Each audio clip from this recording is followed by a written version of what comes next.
আমি নেতাজি সুভাষচন্দ্র বসুকে নিয়ে সামনে 15ই আগস্ট, তাই নেতাজি সুভাষচন্দ্র বসুকে নিয়ে আমি একটুখানি খোঁজ করছিলাম বা জানার চেষ্টা করছিলাম যে ওনার মৃত্যু রহস্য কী।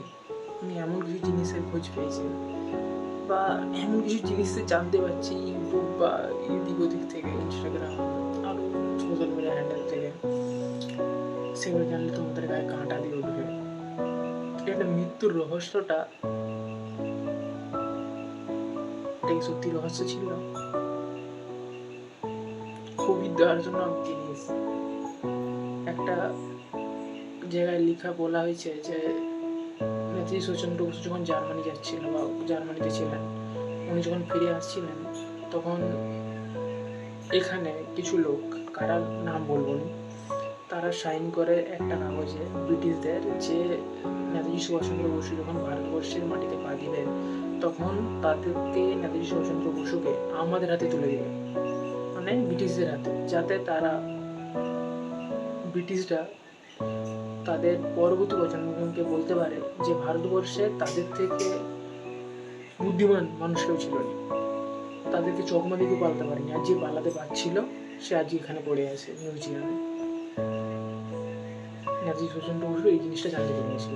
উনি কখনো সামনে আসেননি, উনি বহুরূপী ছিলেন, মানে উনি ভিক ধরতে পারতেন বা অন্য সাহায্য দিতে পারতেন, অন্য কিছু, সেই জন্যে ওনাকে ধরাটা এত সহজ নয়। তো আমার একটা প্রশ্ন, এখানে একটা প্রশ্ন আমার মাথায় এসেছে, তাই 1947 সালে দেশ যখন স্বাধীন হয়ে গেছিল তারপরে উনি আসেননি কেন? এর পিছনে কোনো রহস্য তো আছে। তার কিছুটা ক্লু আমি পেয়েছি, এখন পুরোটা যতক্ষণ না পাবো তখন আমি ভিডিওতে বলবো না, কারণ আমাকেও এই বিষয় নিয়ে রিসার্চ করতে হবে যেটা সত্যি না মিথ্যা তোমাদের কাছে তুলে ধরার আগে। কিন্তু রহস্যটা খুবই সুন্দর। নেতাজি সুভাষচন্দ্র বসুর জীবনে সবই হচ্ছে, যুদ্ধ হচ্ছে, নিজেকে নিজের মতো চলছে।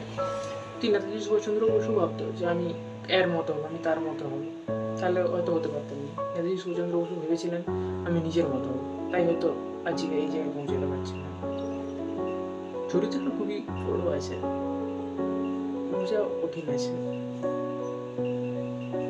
তো চেষ্টা করতেছি বুঝার।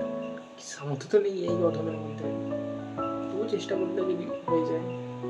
আরও কিছু ক্লু পেয়েছি আমি, বা রিসার্চ করতে করতে জানতে পারছি যেগুলো, সেগুলো শুনে কান্না দেবে।